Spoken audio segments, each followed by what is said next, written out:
Nyansapo was a formidable-looking woman who had the slogan, "Men are not pillows for any woman to lean against."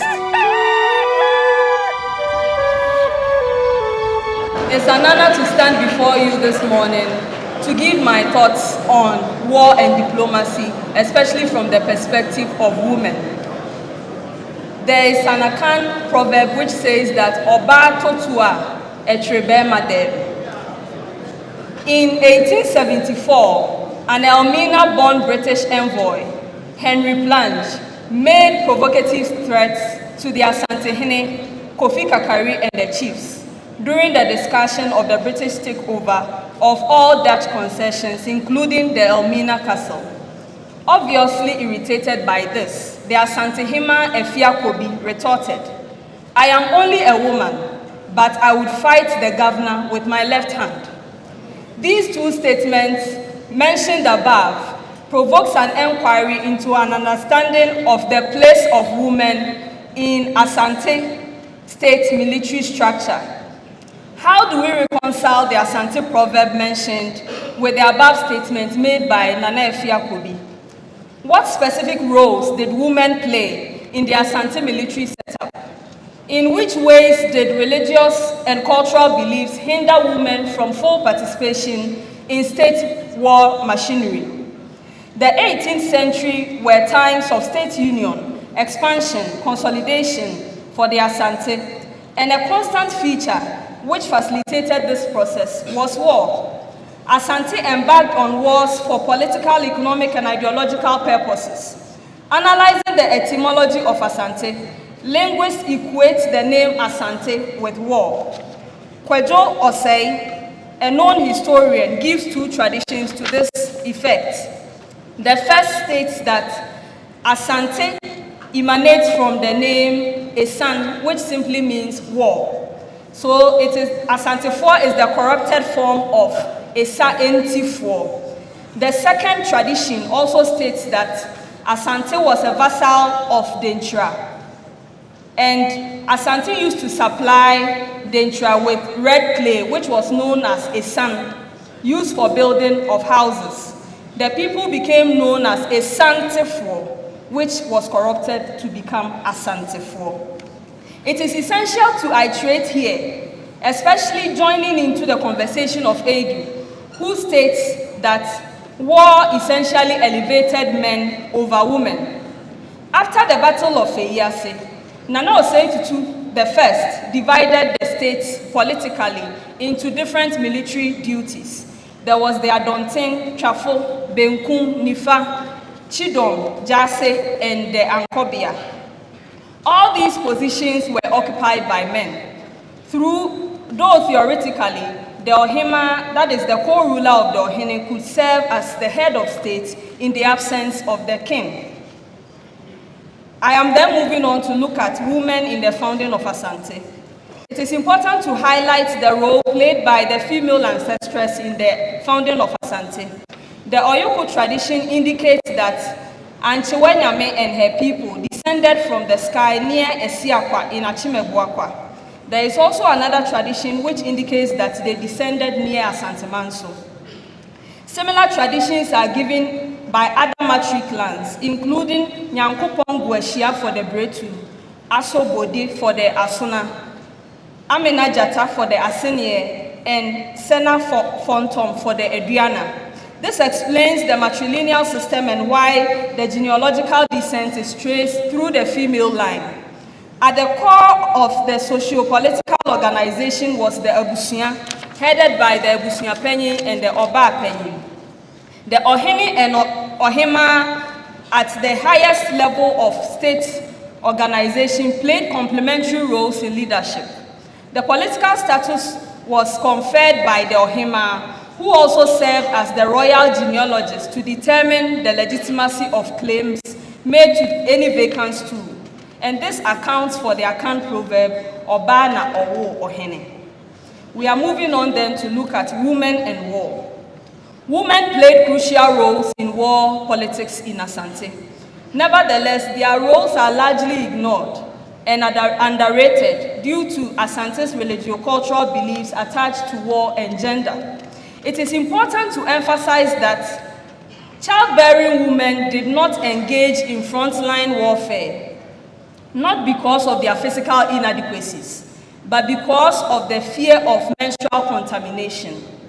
Menstruation inhibited women's political progression because of the cultural beliefs attached to it. Though menstrual blood was considered a source of fertility, menstruating women were considered ceremonially unclean. They could not attend social activities in the community, participate in religious ceremonies, honoring their ancestors, visit the chief's court, or associate with any male government official.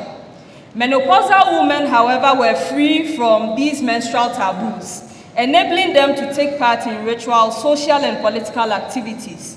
For an Asante menopausal woman, it was significant because it meant a shift from the normal life to become a respectable elder or bapenyi. Old women acquired elderly privileges such as the right to cut their hair, the dancing crown, wear their clothes in the male fashion, drink liquor, pour libation, and engage in frontline war. Despite these limitations, women played crucial roles in war in Asante. One of the crucial roles seen is the ritual known as the momome. This was a spiritual warfare in which premenopausal and menopausal women performed daily ritual chants, ritual dancing, mimes, and other spiritual performances to enhance the victory of the military in war until the troops returned. These women sometimes pounded empty mortars with pistols as a form of spiritual torture to Asante's enemies. Women also played female captains and the Asafotrema, who were a type of a rear guard. They provided military support services in times such as scouts, carriers, cooks, and provided war logistics. Women provided useful intelligence on strategies and troops of the enemy states. I go ahead to highlight the contribution of three Asantehima who played very key roles in the history of Asante. These are Appiah Kobi, Yechan, and then Yasantua. Appiah Kobi's skill in war and diplomacy is seen in her administrative tact, boldness in the era of crisis in Asante. She was also known as a pacifist and a great woman of great shrewdness, who projected the unification of Asante above the love for war. On 20th November 1873, at the gathering of the Asante man in Shiemu, she noted to have said, "From olden times, it has been seen that God fights for Asante if the war is a just one. This one is unjust. I am old now. I lived before Kwekudria, and I have now placed my son on the Asante throne. I do not wish for our ancestors to say my son was the cause of the disturbance of the 60 towns." The council of the military generals superseded hers, leading to the 1874 Sagranti War with the British, in which Asante was defeated. Nana Kofi Kakari's lack of tact, acumen, and indecision eventually cost him the throne. When Appiah Kobi found one of Kofi Kakari's wives wearing the gold ornament used to bury the deceased Queen Mother, she initiated his deposition, and in his place, Nyansapo was appointed as the Asantehene. So this ties in with what Professor McCaskey said earlier, that when he was enthroned, he misused state resources. In this instance, it can be said that she sought to project her self-interest above in the choice of rulers, because for the second time, she put her own son on the throne. To secure the election of her younger son, Nyansapo, as the next Asantehene, Nana Appiah Kobi forged alliances with powerful chiefs, including Bantamahene Nana Wua II and Kokofuhene Nana Yaobeko. Nevertheless, her own daughter, Yechan, overthrew and exiled her together with her son, Kakari, in 1884. Appiah Kobi is remembered for her dedication to maintaining the ascension of her lineage in Asante. I move on then to look at Yechan. Yechan became the greatest rival of Appiah Kobi as she ousted her own mother in 1884. She was known to be a ruthless ruler. She secured the arrest of Kakari in 1884 and ordered his execution. Over 200 Kakari's kindreds were also annihilated in the process, though eventually he was spared. Unfortunately, Kwekudua II reigned for only 44 days. After his death, Yechan fought for the stool for her son, Prempeh I. Supporters of her opponents, that is, Atrebuana, such as Butuakwa, Ochiame, Jobin, and Samahene Echampon were all executed in the process. This led to a prolonged war of 4 years. Within the period, she assumed the role as a rival ruler of Asante and took possession of the golden stool so that no opponent could be enthroned. In Asante norms and value systems, the accumulation of wealth played a key role in power struggle. Yechan was a wealthy trader who used her money to finance the ambitions of her children. As a known wealthy woman, Yechan deployed her resources liberally. It was known that she bought loyalty using land. She also acquired a large supply of Snider rifles and ammunition to aid her self-ambition. As a result, she was given the title Oba Berima. Yechan remained resolutely opposed to British diplomatic missions, including Griffin, Hodgson, and Maxwell. This explains why she was targeted for exile together with Prempeh I and other prominent other prominent chiefs in 1896. She died in Seychelles on 2nd September 1917 at the age of 77. I move on to the last heroine in terms of Asante history, that is Nyansapo. Nyansapo was a formidable-looking woman who had the slogan, "Men are not pillows for any woman to lean against." Nyansapo played a pivotal role in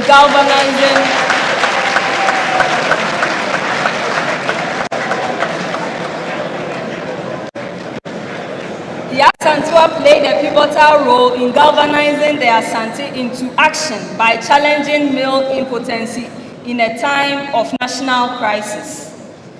Echampon and Obeng emphasized that her devotion to the golden stool, determination and courage contributed to making the war against the British.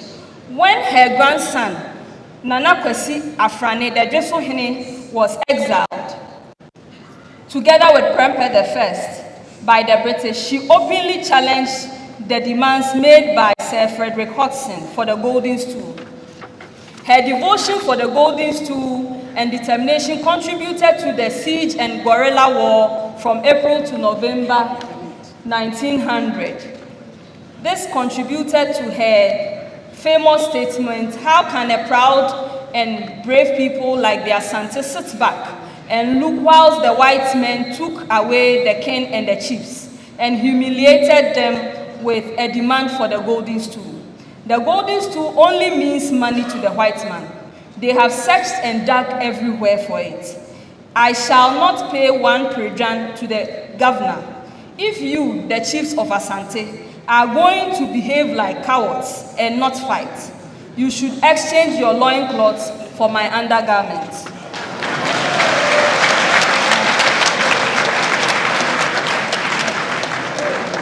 For the sake of time, I'll move on to my conclusion. Within the broader framework of gender and power relations in Asante, women are highly recognized for their roles played in the continuity of their lineages. Because of the matrilineal structure of the Asante people, which centers on the idea that a woman passes her blood to her offspring, this bestows on women recognized political rights. Several queen mothers did not limit their responsibilities to women and domestic affairs, but played crucial roles to enhance national sovereignty.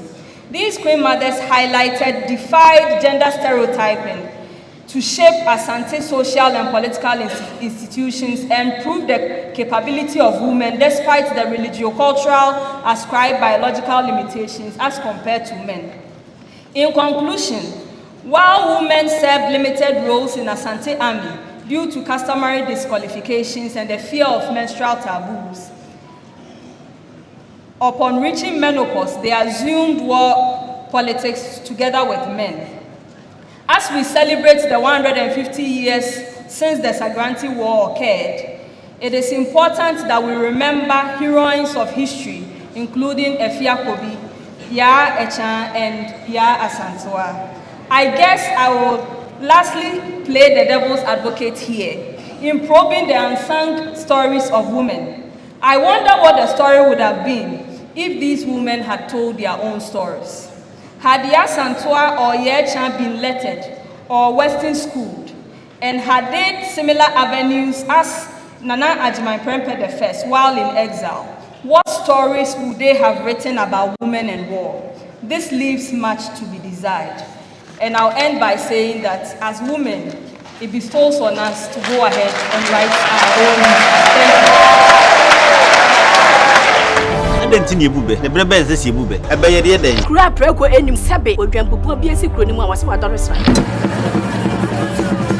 Panyini wantena fie ema aseduamfo blani pie frimantam behin se pin enye nkwande wa na yesotro no wa ansa no di asebe fita na no makodi ebrensia mo awotua ne nsem mojabmo nim hu bi duanani wie klaman wo ye sofo kra wo nye yie bi tontonte ye no sa na ye fa Nyansapo abone ntaka na mane yekese na ntakra abone die fanyinam kwatere kwa mada woro mantuma ye fe ni din de sei ni din de Obama